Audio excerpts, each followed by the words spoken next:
The Manhattan night glittered like 1,000 diamonds thrown across the sky, each light reflecting off the hood of the Maybach as it slid down Park Avenue with effortless arrogance. Inside, billionaire tech mogul Vance Callahan leaned back in the leather seat, one hand resting lazily on the thigh of his mistress, Lila Crane. She laughed softly, brushing her hair behind her ear, already imagining the headline she'd write tomorrow about the private side of the city's most untouchable CEO. But then the light at Columbus Circle flicked red, the Maybach slowed, and Vance's entire world slammed to a halt. Because there, right there in the crosswalk, stood a woman he thought he had buried in the ashes of his past. Maddie Rowan, his ex-wife. Her hair was pulled into a loose knot, her coat too thin for the February cold, her face pale under the streetlights. But what froze Vance wasn't her. It wasn't the way she held herself with quiet strength, despite the weight of exhaustion. It was the two toddlers clutching her hands. Twins. A boy and a girl, no more than 2 years old, bundled in mismatched winter jackets. The little boy turned his head just enough for the streetlight to catch his cheek. A dimple, the same one Vance saw in the mirror every morning. His heart lurched violently, an emotion he had not felt in years, something dangerously close to fear. His fingers tightened against the steering wheel, air stalled in his lungs. "No way," he whispered. Lila looked up. "What? Do you know her?" But Vance didn't answer. He couldn't, because the girl, her curls bouncing with every step, lifted her face, and her eyes, impossibly bright under the city glow, were Vance's exact shade of storm gray. The blood drained from his face. He had spent years building an empire, crushing rivals, controlling narratives, rewriting his past like a polished press release. But nothing, no boardroom ambush, no corporate betrayal, had ever undone him like this single moment. Maddie glanced toward the Maybach. Their eyes met. Her breath caught in her chest. He could see it. But she didn't hesitate. She didn't stop. She simply tightened her grip on the twins and walked faster, as if Manhattan itself were a battlefield, and she had learned long ago to run before the bombs fell. Vance shoved his door open, instinct overriding logic. Lila grabbed his arm. "Vance, what are you doing?" He didn't answer, because suddenly, heartbreakingly, devastatingly, he wasn't sure if he was watching his ex-wife or the future he never knew he had just slipped through traffic and disappear. And he couldn't let that happen. Not again. He stepped into the street. The cold smell of antiseptic still lived somewhere in Maddie's memory, tucked between the places where love used to be and the places where pain decided to stay forever. 2 years before the crosswalk, she had been lying in a hospital recovery room, barely awake, barely breathing, after her final IVF procedure. Machines hummed softly around her, casting a sterile glow on the walls. She remembered gripping the thin blanket, whispering a prayer that this time, maybe, life would finally give her a chance. Vance had promised he'd be there. He had promised he'd hold her hand when she woke up. Instead, the first thing she saw was the empty chair beside her bed. The second thing she saw was a message from him blinking on her phone.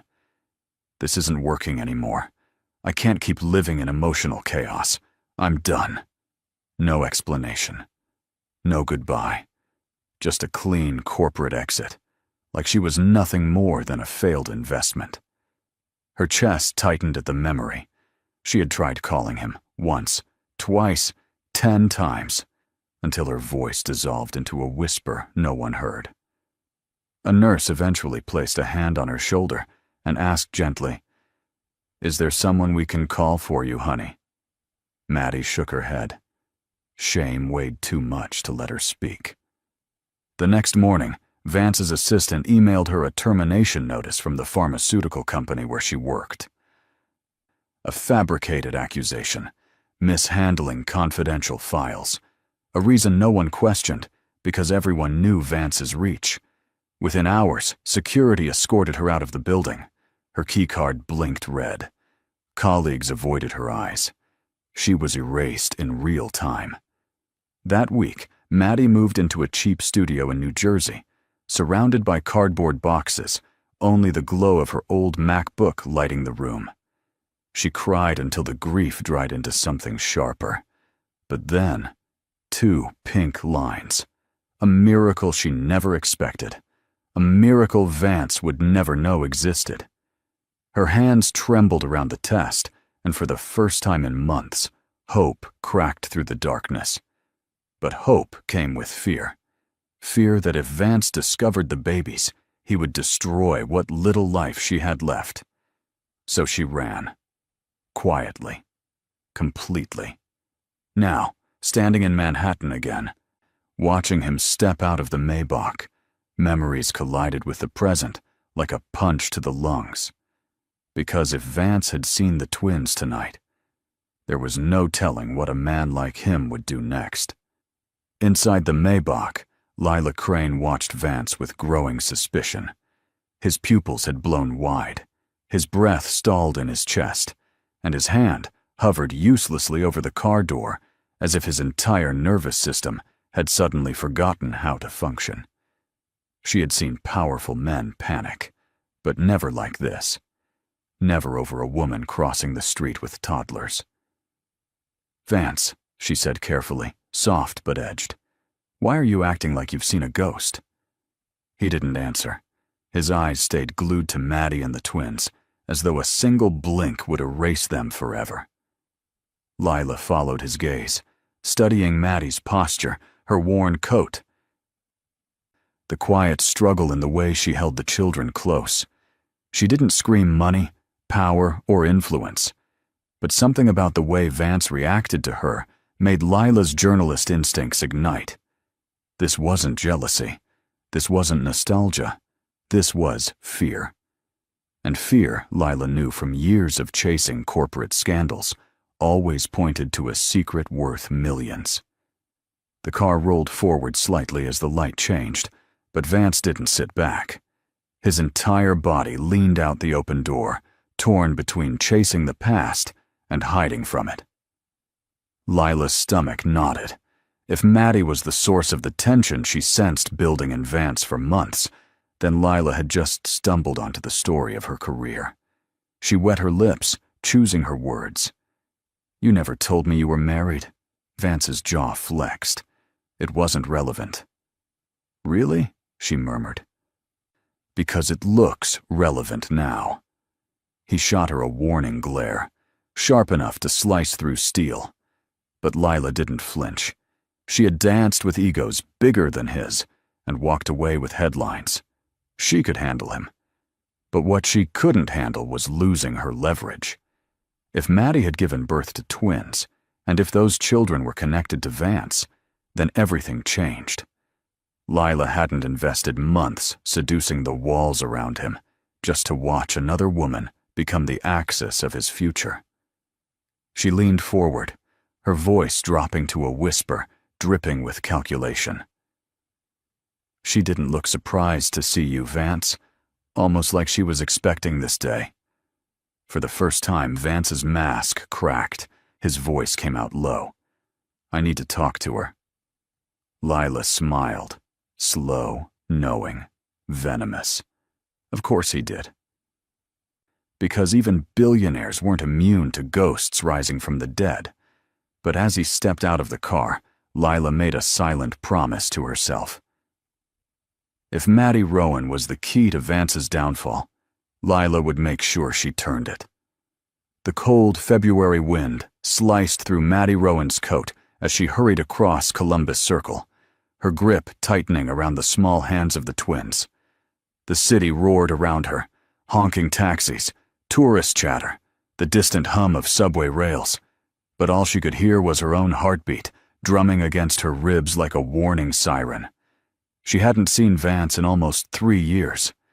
She had trained herself not to imagine this moment, not to replay it in her mind, not to fear it. But fear, she learned, has a way of living in the cracks of a person. Quiet, patient, waiting. And when she saw the Maybach door open, and Vance Callahan stepping out into the street, fear came back like a tidal wave. "Come on, babies," she whispered, urging the twins forward. Her voice trembled despite her efforts to sound steady. "Hold Mommy's hands tight." Noah, the little boy, looked up at her with sleepy gray eyes, Vance's eyes, and she felt the familiar sting hit the back of her throat. Eden, the girl, clutched Maddie's sleeve, sensing tension even without understanding it. The twins always sensed things. They had lived inside her through months of heartbreak. They knew their mother's storms. Maddie felt Vance's presence before she fully turned her head. The way the air shifted, the way the traffic seemed to dull, the way her chest constricted. She didn't want to face him. Not now. Not like this.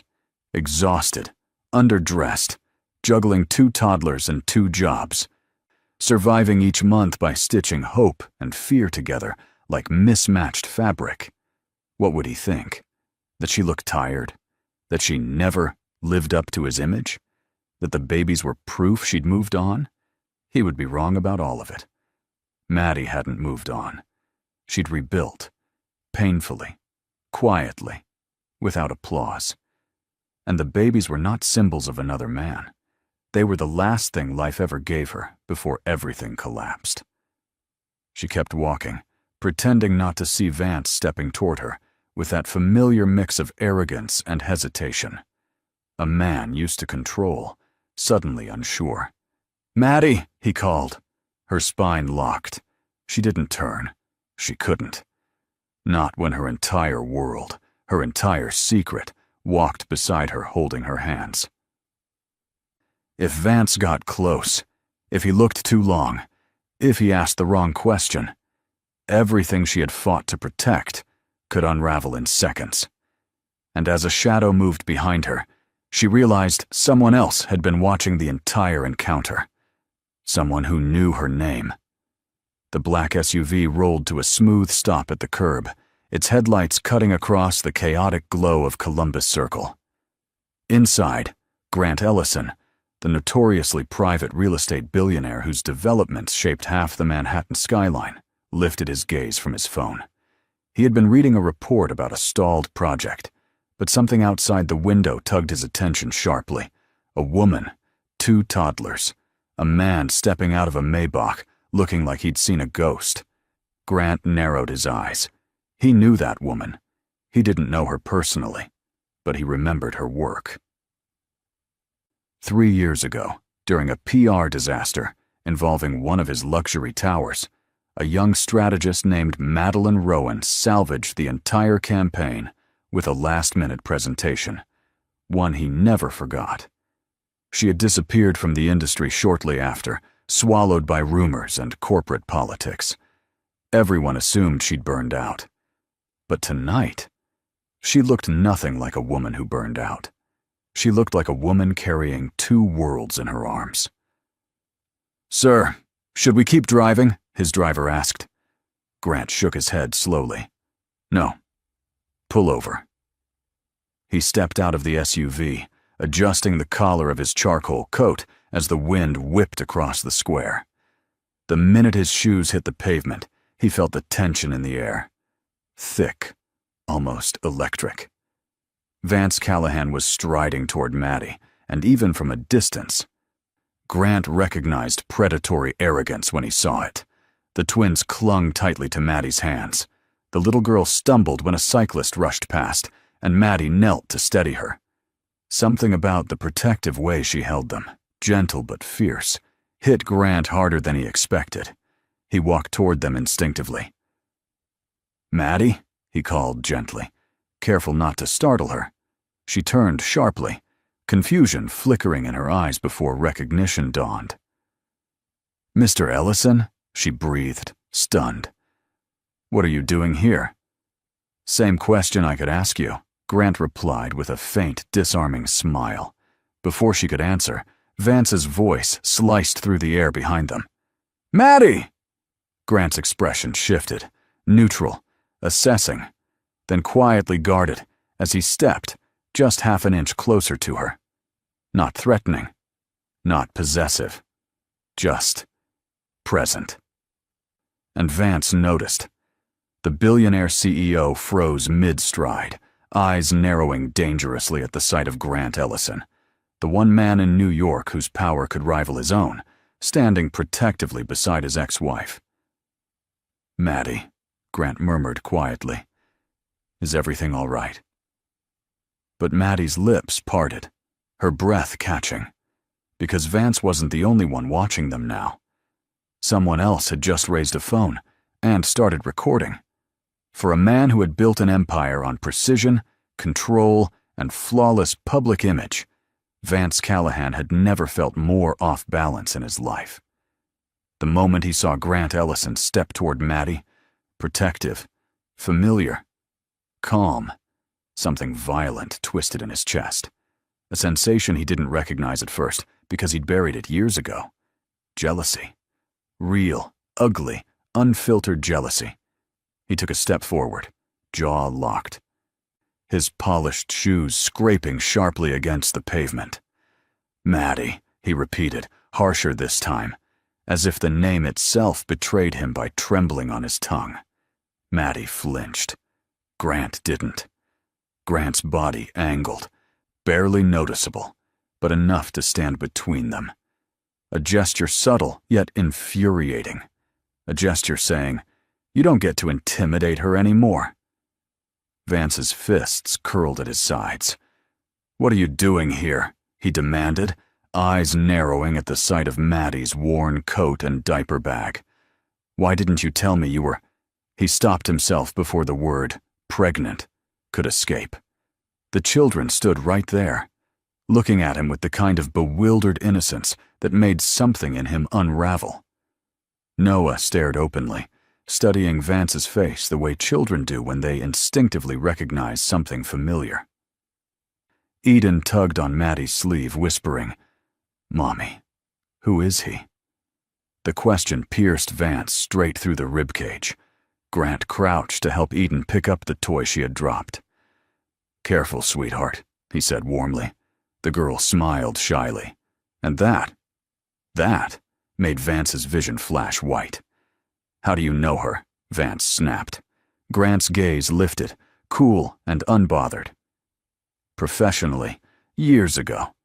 She's talented. Unlike some people, I don't discard good people when they're vulnerable." A direct hit. Maddie stiffened, her breath hitching. Vance felt the sting of humiliation burn beneath his skin. He wasn't used to being spoken to like that, especially not in public, especially not by another billionaire who outranked him in both reputation and quiet influence. Phones were raised now, at least 5, maybe more. Pedestrians slowed, sensing drama. Someone whispered, "Is that Callahan? And Ellison?" Vance's instinct screamed, "Control the narrative. Control her. Control this." "Maddie," he said again, stepping closer. "We need to talk, now." Her fingers tightened around the twins' hands as if bracing for impact. Grant rose calmly. "She doesn't owe you anything." Vance's jaw twitched, his voice dropped, low and lethal. "We'll see about that." Because he had just made a decision, one that would change everything. The city noise seemed to fade into a low, trembling hum as Vance Callahan took another step toward Maddie.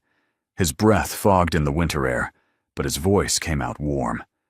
Too warm, like he was rehearsing gentleness instead of feeling it. "Maddie, those children," his jaw clenched. "Are they mine?" The words didn't just cut through the night. They cracked it open. People turned. Phones lifted higher. Even Grant's eyes sharpened, assessing the danger behind Vance's sudden vulnerability. Maddie felt the twins stiffen beside her, sensing the shift. Panic rose like fire in her throat. She had feared this moment since the day she brought them home from the hospital. She never wanted the twins to become pawns in a billionaire's power struggle. Her lips parted, but no sound came out. Vance stepped closer, lowering his voice. "Answer me." It wasn't a request. It was a command, wearing the costume of concern. Grant moved subtly, just enough to place himself between Maddie and Vance. "Back off, Callahan. This isn't the place." Vance ignored him, his gaze locked on Maddie, as if she were the last lifeline in a storm he created himself. "You disappeared," he said, quieter now. "No warning. No explanation. I deserved to know." Those words, "I deserved to know," nearly made Maddie laugh, bitterly, painfully. He deserved to know? He hadn't even stayed the night she learned their embryos had implanted. He had left her bleeding and alone in a hospital room. He had destroyed her career. He had erased her like an inconvenience. But now he wanted answers. The storm inside her finally broke. She straightened. "You lost the right to know anything about me the night you walked away," she said, voice steady despite the tremble in her fingers. Vance inhaled sharply, as if the truth itself had struck him. But Maddie wasn't done. "And these children," she whispered, "are mine.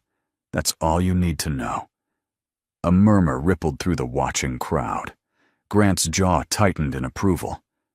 Lila Crane, still sitting in the Maybach, recorded every second with wide, calculating eyes. But Vance wasn't convinced. He scanned the twins again, their features, their expressions, their familiarity. He shook his head, almost to himself. "No," he murmured. "You're lying. I can see it." He took another step. Grant's arm shot out, blocking him. That was the moment 3 police officers, alerted by the gathering crowd, approached the scene. "Is everything all right here?" one asked. Vance didn't answer, because his eyes were locked on the twins, and he had just made up his mind to get the truth at any cost. Maddie tightened her grip on the twins and forced herself to breathe. The police officers were still hovering nearby, watching the 3 adults with suspicion. Vance's expression simmered between outrage and shock. Grant stood steady as a wall of calm, and Maddie, exhausted, terrified, furious, just wanted to disappear. "Come on, babies," she murmured, ushering the twins away from the forming crowd. Grant walked beside her, subtly shielding her from the raised phones. His presence was a quiet comfort, like a coat she didn't have to ask for. But the moment they reached the curb, she could already hear whispers spreading through the crowd like wildfire. "Is that Maddie Rowan? Those kids look just like Callahan. Oh my God, someone record this!" Someone had. More than one someone. Across the street, Lila Crane stepped out of the Maybach, camera still rolling. Her smile was thin, sharp, predatory. Despite the chaos, she moved like she was walking through an editorial photo shoot, hair perfect, heels clicking against the pavement. "Perfect," she whispered into her phone. Absolutely perfect. Within minutes, before Maddie even reached the subway steps, hashtags were already climbing on social media. Callahan crosswalk. Billionaire baby. Drama. Who are the twins? Her phone buzzed once, then 10 times, then relentlessly. Maddie ignored it, focusing only on getting the twins safely underground, away from news-hungry eyes. But Grant gently touched her elbow.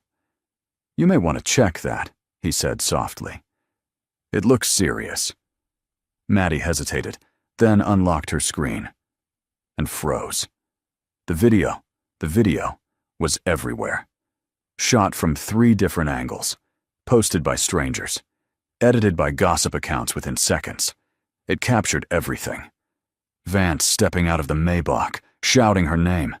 Grant standing between them, police stepping in, and the way the twins looked up at Vance with unmistakably similar eyes. The caption on one viral post read, "Billionaire confronts ex-wife after spotting twins who look just like him." Her stomach dropped. No, Maddie whispered. No, no, no. This wasn't a quiet life in New Jersey anymore. This wasn't anonymity. This was a spotlight. Cold, blinding, merciless. Grant leaned closer. Listen, Maddie, you need help protecting yourself now. This won't stay small. She swallowed hard. I can't let Vance take anything more from me. Grant held her gaze, steady and sure. Then don't face him alone. But before she could answer, her phone buzzed again. A message from an unknown number. Prepare yourself. He's coming for the truth. The train rattled beneath Manhattan, rocking Maddie and the twins as they rode home toward New Jersey. The fluorescent lights overhead flickered, reflecting off her pale face. The children, overstimulated, confused, exhausted, leaned against her shoulders, clutching their worn, stuffed animals. Maddie kissed the tops of their heads, trying to steady her breath. But inside, panic clawed at her chest. When the train reached her stop, she hurried the twins through the cold evening air toward their tiny walk-up building. Her apartment, small, drafty, barely holding itself together, greeted her with familiar creaks. She helped the twins out of their coats, warmed milk on the stove, and tucked them into their shared toddler bed. Only when their soft breaths evened out did the silence hit. Her hands began to shake. She walked into the narrow kitchen, gripping the counter as if the laminate edge could hold her together. Her phone buzzed relentlessly. Notifications, messages, missed calls from unknown numbers. She forced herself to look. Her face, the twins' faces, Vance's face, all over the internet. Comments poured in. Are those his kids? She looks unstable. Gold digger move. She probably trapped him. The cruelty sliced deep. She had sacrificed everything, to protect her children from a man who once walked away from her in a hospital room without looking back. And now the world twisted the story into a spectacle she couldn't control. Her vision blurred. She stumbled to the couch, more springs than cushion, and curled in on herself. The weight of the day crushed her chest until she could barely breathe. She thought she was numb after all she'd survived. But she wasn't numb now. She was breaking. A sob tore loose, unexpected and raw. Then another. And another. Her shoulders shook as she buried her face in her hands. She cried for the woman she used to be, the man she used to love, the children she swore to protect. She cried until the carpet beneath her was damp and her throat burned. Why now? Why him? Why couldn't the past stay buried? A soft knock broke through her quiet despair. 3 slow taps, then a pause, then 2 more. Her breath froze. No one visited her. No one knew her address except daycare and her boss. She wiped her face with trembling hands and stepped toward the door. "Who's there?" she whispered. A familiar voice answered, calm, steady, grounding. "Maddie, it's Grant. You shouldn't be alone tonight." Maddie hesitated before opening the door, wiping the last streaks of tears from her cheeks. She cracked it an inch, just enough to see Grant Ellison standing in the dim hallway, hands in his coat pockets. Expression soft, in a way she didn't think a billionaire's face could look. "I didn't mean to intrude," he said gently. "I just wanted to see if you were okay." No one had asked her that in years. She stepped aside, letting him in. The apartment was small, too small for someone like Grant. But he didn't glance around with judgment or pity. He simply took off his gloves, placing them neatly on the counter as if he intended to stay grounded, present. "Do the kids know what's going on?" he asked quietly. "No," Maddie whispered, arms wrapped around herself. "And I can't let them. They're just babies. They don't deserve any of this." Grant nodded, the muscles in his jaw tightening. Then we're going to make sure they're protected. The word "we" threw her. She blinked. Grant, you don't owe me anything. He studied her for a long moment. That's where you're wrong. I owe you more than you know. You saved one of my biggest projects years ago. You did it without asking for credit, without demanding recognition. You showed integrity, something rare in this city. Her breath shook. She hadn't heard someone speak kindly about her work since before the divorce. And now, he continued, you're being dragged into a media storm you didn't create. You need someone with power on your side. He reached into his coat, pulling out his phone. I've already contacted my legal team. They specialize in reputation recovery and privacy protection. They'll handle Vance. They'll handle the press. Maddie felt dizzy. Grant, that's too much. I can't pay you back. He shook his head. I'm not asking for payment. I'm offering help because someone should have helped you a long time ago. Her eyes filled again, but this time the tears weren't born from fear. They were from relief, the kind that cracked something open inside her chest. Grant's voice softened even further. Tomorrow morning, I want you to come to my Manhattan office. I have a job opportunity for you. Strategic branding lead on my next national campaign. Full benefits. Flexible hours so you can be with the twins. She stared at him, stunned. Why would you do that for me? Grant held her gaze with unwavering sincerity. Because, Maddie, someone finally needs to bet on you. Before she could respond, her phone buzzed again. A new message from Vance. We're not done. Expect my lawyers. By the time the sun rose, the internet had turned Maddie Rowan into the centerpiece of a scandal she never asked for. Headlines spread like wildfire. Speculation, rumors, ugly comments, all fueled by one person who knew exactly how to weaponize chaos. Lila Crane. Sitting in her pristine loft near Soho, Lila scrolled through her phone with the calculated calm of a surgeon.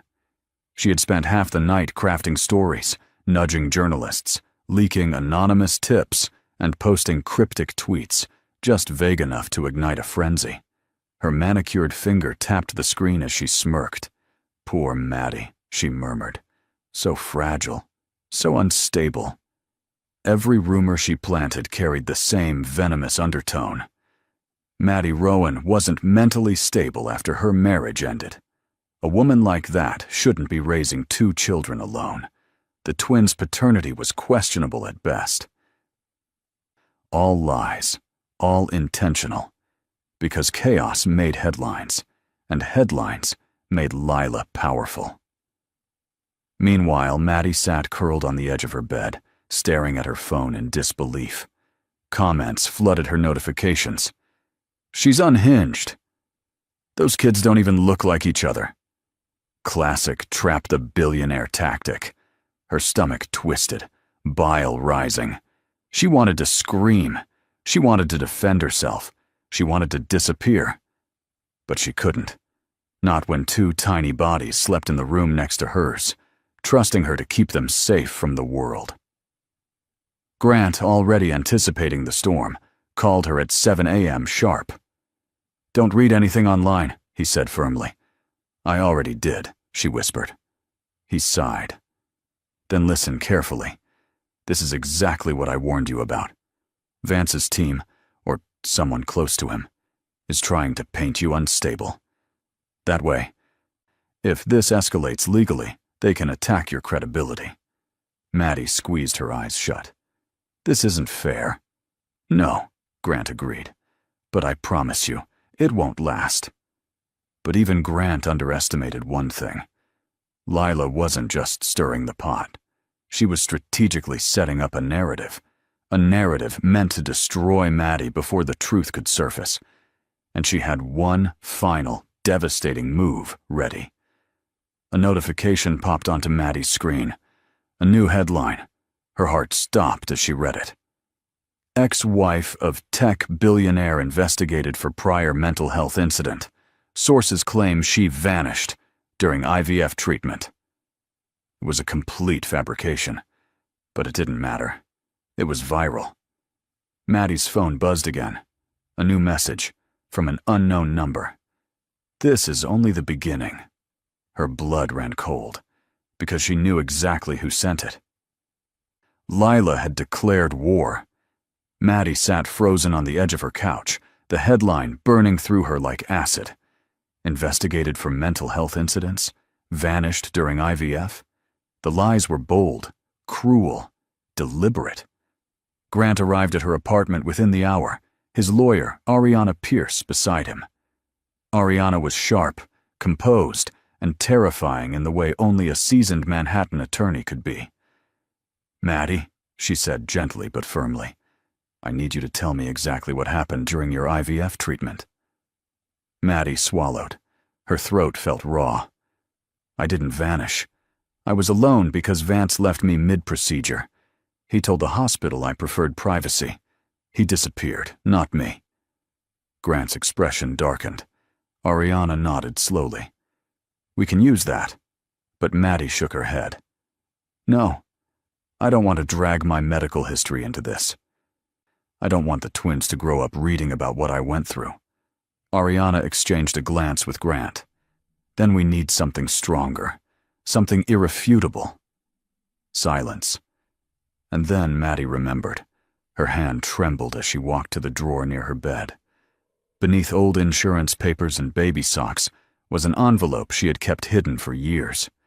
She returned to the living room and placed it carefully on the table. "It arrived after the twins were born," she whispered. Grant opened the envelope, sliding out the papers. Hospital logs, procedure timestamps, a note from the embryologist apologizing for unusual inconsistencies in the IVF cycle. Ariana's eyes widened. "Maddie, this suggests something went wrong with the lab handling your embryos." Maddie nodded. "They told me it was a clerical error. I didn't understand it at the time. I didn't want to ask questions. I just wanted to keep my babies safe." Ariana leaned forward. "Do you know who funded that clinic during your IVF year?" Maddie blinked. "No." Grant exhaled, jaw tightening. "Vance's company, Callahan Biotech. They partnered with several fertility labs as part of their expansion." The room fell silent. Ariana straightened. "Maddie, this isn't just a personal attack anymore. If the public sees this connection, it flips the narrative. You're not unstable. You're a victim of a medical mishandling linked to Vance's own corporation." Maddie's heart pounded. "But I never wanted to expose this." Ariana's voice softened. "I know, but they've left you no choice." Grant placed a reassuring hand over Maddie's. "The question is, are you ready to fight back?" Before she could answer, her phone buzzed again. A legal summons. Vance was filing for emergency paternity testing. 2 days later, Manhattan felt like it was holding its breath. Reporters clustered outside the courthouse, their cameras pointed toward the heavy wooden doors, where Maddie Rowan would appear for the court-ordered paternity test. She had fought it. Grant and Ariana had fought it. But Vance's lawyers were relentless, and public pressure had turned the judge cautious. Grant walked beside Maddie as they entered the building, his presence an anchor she didn't know she needed. "Whatever the results say," he murmured, "we're ready." But Maddie wasn't. How could she be? Her entire life now hinged on a test she never asked for. Inside the sterile testing room, Maddie held the twins on her lap, while a nurse swabbed their mouths. Noah clung to her neckline. Eden whimpered as the cotton brushed her cheek. Maddie kissed their foreheads, whispering, "It's okay. Mommy's here." Across the room, Vance Callahan stood rigid, arms crossed, jaw ticking. He kept staring at the children like he was memorizing every detail. The eyes, the curls, the familiar tilt of their smiles. Maddie looked away. She couldn't bear to see whatever flickered behind his expression. Guilt, panic, denial, or something worse. The nurse finally said, "Results in 48 hours." But 48 hours was all the internet needed to explode. Speculation raged. Polls, hashtags, talk shows dissecting whether the twins resembled the billionaire. When the results were ready, Grant insisted she not go alone. Ariana joined them in the conference room, where a clerk handed over the sealed envelope. Maddie's hands shook as she tore it open. Her eyes darted across the page, then froze, then widened. "No," she whispered. Grant leaned in. "What does it say?" She swallowed, unable to believe the words. It wasn't one result. It was two. Noah Rowan, probability of paternity. 99.8% match to Vance Callahan. Eden Rowan, probability of paternity. 0%. Ariana inhaled sharply. "A split result. This shouldn't be scientifically possible unless something went wrong in the IVF lab," Maddie finished, voice cracking. "Unless the embryos were switched." Grant's expression darkened. "And the clinic was funded by Callahan Biotech." The room tilted around her. This changed everything. Her innocence, her credibility, her children's future. But Vance, standing across the table, misread her shock. He smirked, a cold, triumphant smirk. "So," he said quietly, "you were cheating after all." Maddie's breath stopped, because the real storm wasn't the DNA. It was the lie he was about to unleash next. The conference room fell into a stunned, suffocating silence. The DNA papers trembled in Maddie's hands, her pulse pounding at her temples like a warning bell. One child his, one child not. A reality she still couldn't comprehend, because she knew what the world would assume. And Vance seized it instantly. He leaned back in his chair, arrogance dripping from every controlled movement, and spoke as if delivering a press statement rather than detonating her life. "Well," he murmured, loud enough for the clerk to hear, "I always suspected she wasn't faithful." Grant stood so abruptly his chair scraped the floor. "Enough." But Vance kept going, his voice smooth, calculated, already crafting the narrative he wanted America to believe. "She disappeared during IVF," he said with a shrug. "Clearly she had someone else lined up. Maybe she knew the procedure wouldn't work and decided to guarantee a pregnancy." Maddie's breath shattered. "That is a lie, and you know it." Vance tilted his head, feigning sympathy. "Is it?" "Because the numbers don't lie, Maddie. One child is mine. The other isn't. And there are only a few explanations for that." Ariana slammed a hand on the table. "There's a fourth explanation. Clinical negligence. The IVF logs already show discrepancies, and your corporation's involvement makes this look like an institutional cover-up." Vance's expression hardened. "Watch yourself." "Oh, I'm just getting started," Ariana replied. But the damage was done. Within an hour, Lila had already pushed the cheating ex-wife angle to half the media outlets in New York. Maddie couldn't escape it. Notifications exploding on her phone, vicious comments questioning her character, talk show hosts speculating about hidden lovers. Grant tried to take the phone from her. "Don't read it, Maddie." But she already had. Her reputation, already cracked, now shattered completely, weaponized by the man who once held her, while she sobbed through hormone injections and whispered promises of a family. Maddie pressed a shaking hand to her stomach, nausea rising. "People think I betrayed him," she whispered. "I didn't. I would never."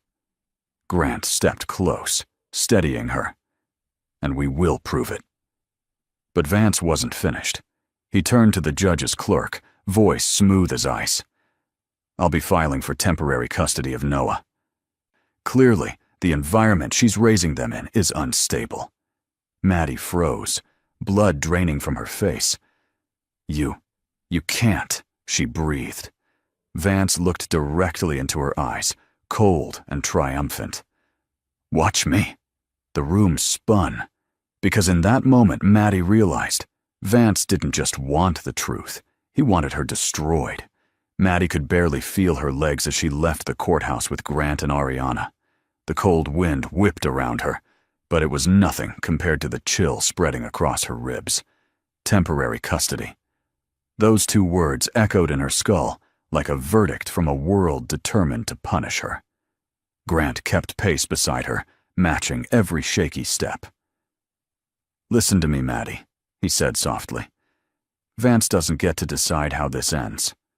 Not while I'm here." She wanted to believe him, but fear had already sunk its claws deep. They reached his car, a sleek black Mercedes S-Class, and Grant opened the back door for her. "Sit. Breathe. I'm taking you to my office." "I don't want to drag you into this," she whispered. He shook his head. "Too late. I stepped in the moment I saw you crossing that street." The memory hit her. A chaotic night. Headlights.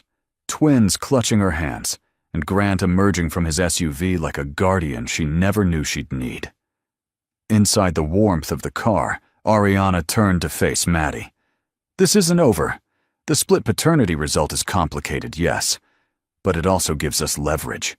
The IVF mishandling makes your case stronger, not weaker."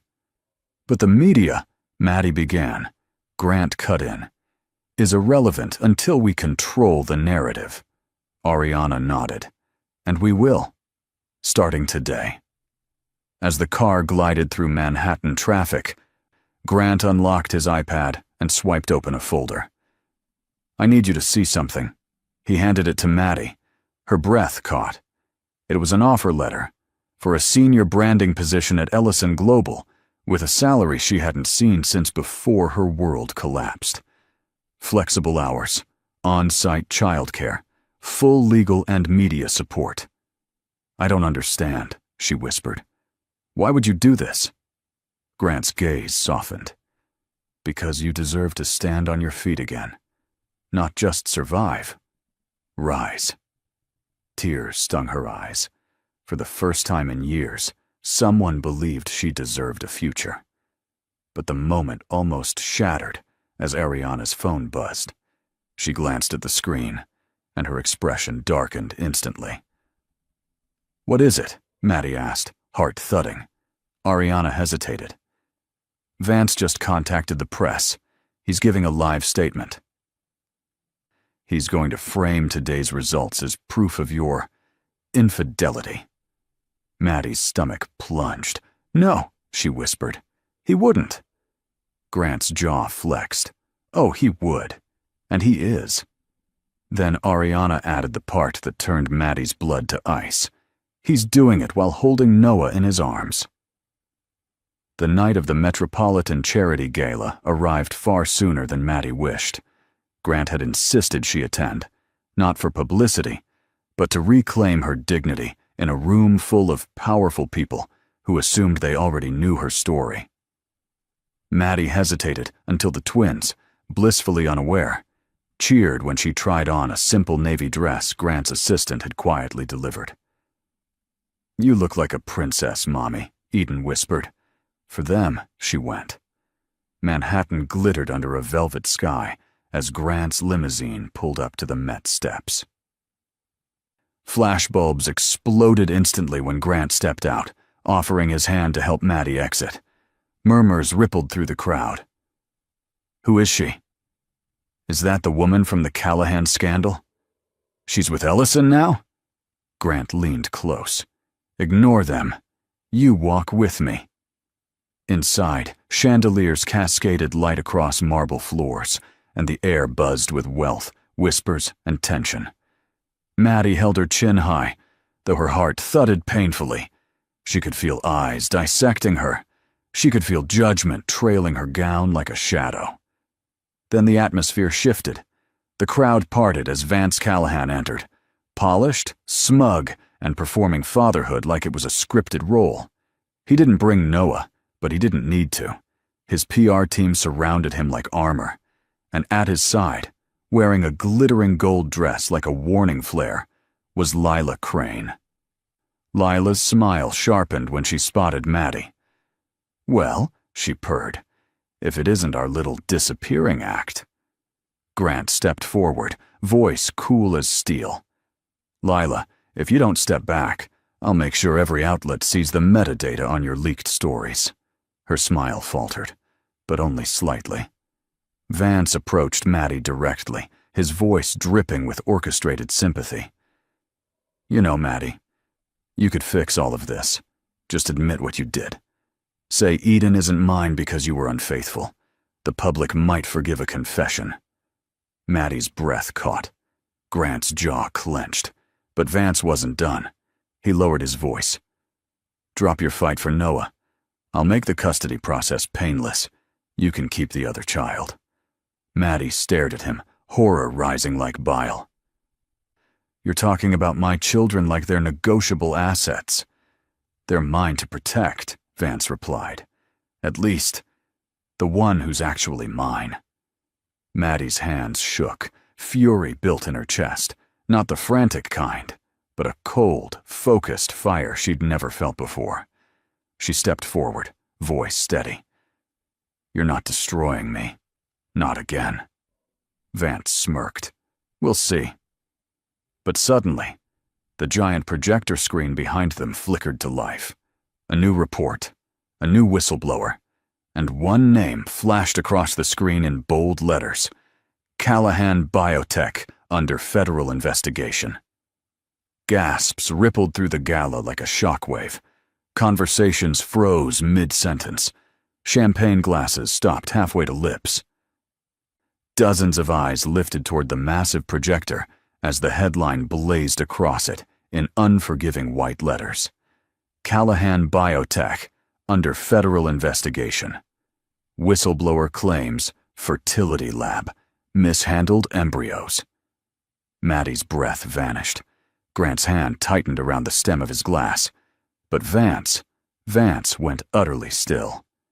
For the first time since the crosswalk, the mask slipped. Lila blinked rapidly, her painted smile cracking. "Vance, did you know about this?" He didn't answer. He couldn't. Because the report continued, page after page, exposing details the public had never seen. Unlogged embryo transfers. Misfiled patient samples. Corporate funding from Callahan Biotech linked to irregular lab practices. A whistleblower's testimony stating embryos were mixed without proper chain of custody. A video clip played next, an anonymous silhouette speaking with distorted voice. "We warned them, but the corporation insisted on pushing procedures faster to meet quarterly goals." Another slide flickered onto the screen. Date of incident. Same week Madeline Rowan underwent IVF. A murmur erupted. Someone said aloud, "Oh my God, she didn't cheat. The clinic messed up." Another voice, "This could ruin Callahan." A third, "This explains the twins."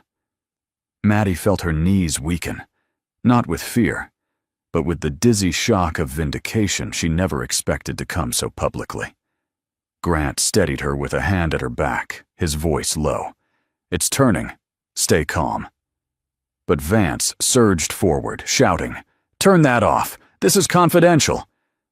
"This is fabricated! Do you hear me? Fabricated!" No one listened. If anything, cameras turned toward him faster. Lila stepped away, sensing her brand collapsing beside his.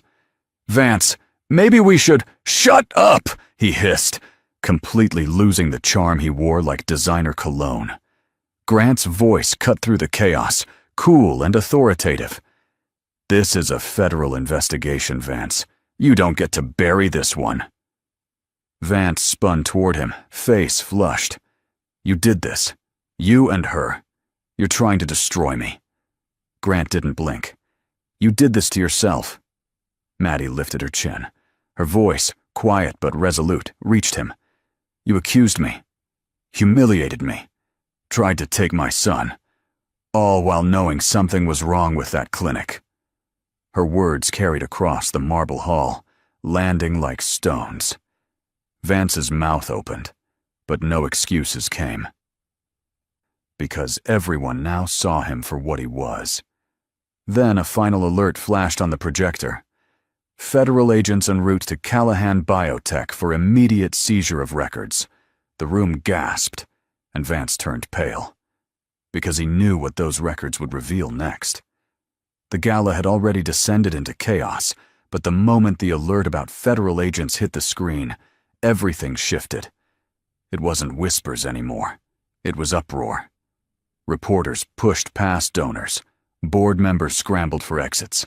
Investors began dialing their attorneys right there in the ballroom. Vance Callahan stood frozen in the center of it all, like the eye of a hurricane that had finally turned inward. For the first time in his life, he looked small. Grant moved subtly in front of Maddie, shielding her from the aggressive cameras as they swarmed. "Stay behind me," he murmured. "You're not facing this storm alone." But Vance couldn't tear his eyes away from her. "You planned this," he spat, pointing at Maddie with a shaking hand. "You? And your new billionaire boyfriend."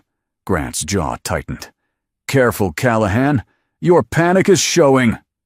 Vance lunged toward them, but security intercepted him with swift, practiced efficiency.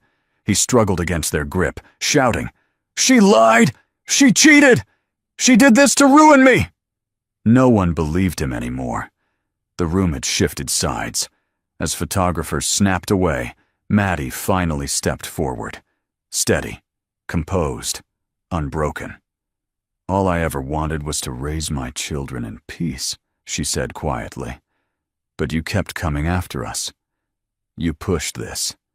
Her voice wasn't loud, but the ballroom fell silent.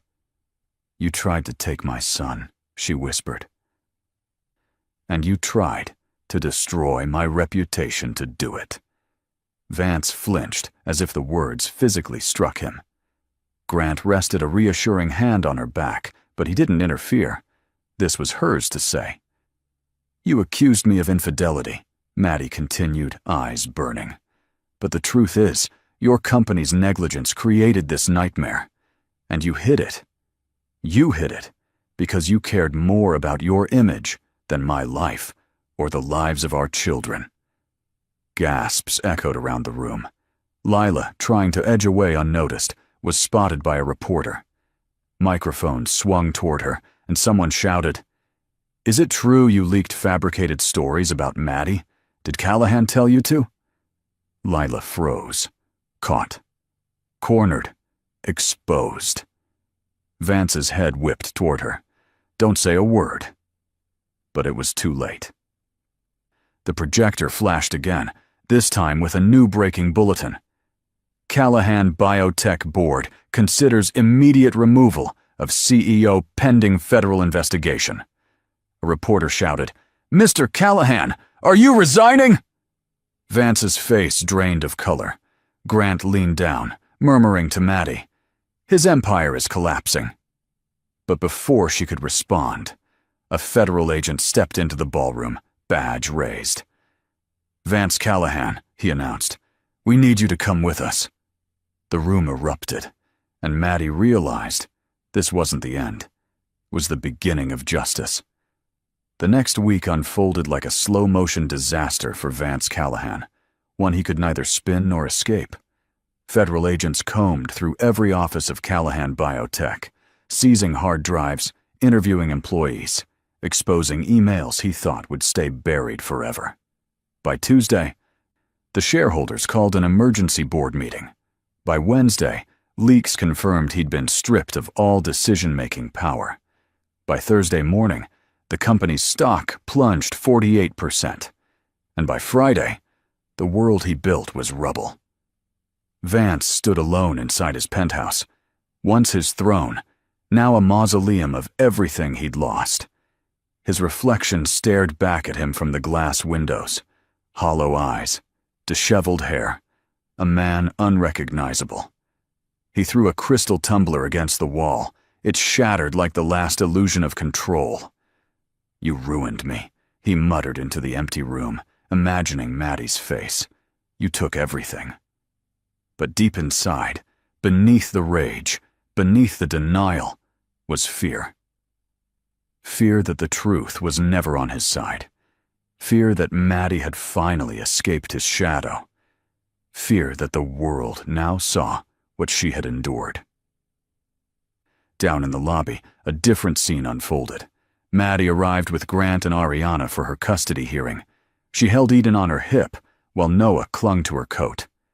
The courthouse buzzed with reporters, but unlike before, their tone had changed.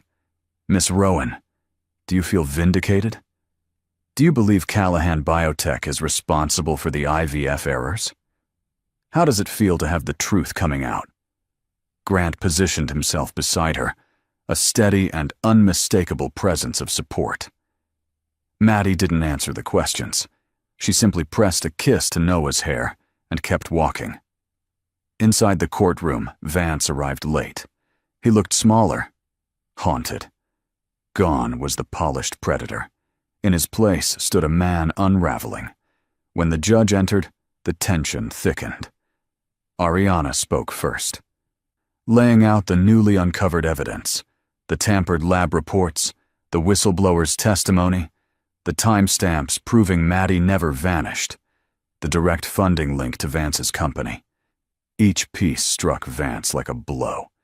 Then Ariana presented the final document, a medical ethics review confirming the embryo mismatch was due to clinic negligence, not infidelity. The courtroom gasped.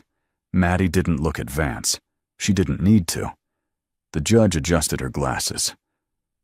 "Mr. Callahan, based on the evidence and the instability demonstrated during this investigation, your request for custody is denied." Vance's head dropped.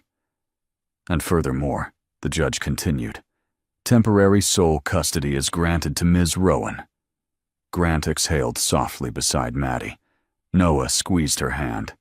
Eden giggled without understanding the victory around her. But before Maddie could breathe, her lawyer leaned in, whispering, "Brace yourself. Vance is about to make this worse." The courtroom emptied slowly, but Vance Callahan remained seated long after the judge's gavel had fallen. His hands trembled against the table, knuckles white, jaw clenched. The world he once ruled now rejected him outright. Every headline, every leak, every truth he tried to suppress had risen to destroy him. All while the woman he underestimated stood taller than he'd ever seen her. Maddie didn't look back at him as she carried the twins out of the courtroom. She didn't need to. His downfall was no longer her burden to witness. Outside, the winter sun broke through the clouds, brushing gold across her face. Eden squealed at the warmth, and Noah wrapped his arms around her neck. Grant walked beside them. Quiet but present, radiating the kind of steady loyalty Maddie once believed didn't exist. Ariana approached with a small smile. "It's over. He can't touch you or the kids, and the federal investigation will keep him tied up for years." Maddie exhaled. A long, trembling breath she felt like she'd been holding for 3 years. "Thank you," she whispered. Grant tilted his head. "You did this, Maddie. You fought for yourself. For them. I just stood beside you."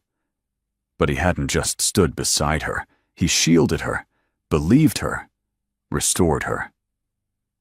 A few hours later, Maddie found herself standing on the balcony of Grant's Manhattan office, a stunning view overlooking Central Park. The twins napped inside on a plush sofa, exhausted from the day. Maddie let the cold air fill her lungs as she processed the impossible. She was free. Grant joined her quietly, offering a warm cup of coffee. She accepted it with both hands, savoring the simple comfort. "What happens now?" she asked softly.